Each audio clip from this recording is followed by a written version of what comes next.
Gen Z food तुम्हालाही आवडत असतील तर बदलापूरमधला हा इव्हन कॅफे तुमच्यासाठीच. यांचा युनिक स्टार्टर मेक्सिकन नाचोज म्हणजे एकदम झकास. चीज आणि पेरी पेरी फ्राईज एकदम माउथ वॉटरिंग आणि फ्रेश होते. त्यानंतर आलेला मेल्टिंग चीज बर्गर तर खूपच युनिक डिश वाटली. यांच्याकडे दर गुरुवारची 50% of on everything he offer तुम्हाला नक्की आवडेल.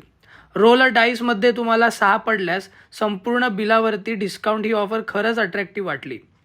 क्वीन्स गार्डन पिझ्झा हा वन साईड व्हेज आणि वन साईड नॉनव्हेज असतो, जो तुम्हाला मी स्पेशल रिकमेंड करेल. यांचे चॉकलेट शेक आणि कोल्ड कॉफी खूप थिक आणि फ्रेश वाटले. फ्रेश शेक तर कपलला पुरेल इतका मोठा आहे. चिकन नजेट्स तर फारच टेस्टी आणि चिकनला वेगळी टेस्ट देणारे होते. ॲस्थेटिक प्लेस जी कपल आणि कॉलेज ग्रुपसाठी एकदम परफेक्ट आहे. इथे तुम्ही बड्डे पार्टी अरेंज करू शकता. तर तुम्ही या ॲस्थेटिक कॅफेला नक्की भेट द्या आणि तुमचा रिव्ह्यू आम्हाला नक्की कळवा. पत्ता रीलच्या शेवटी आणि कॅप्शनमध्ये.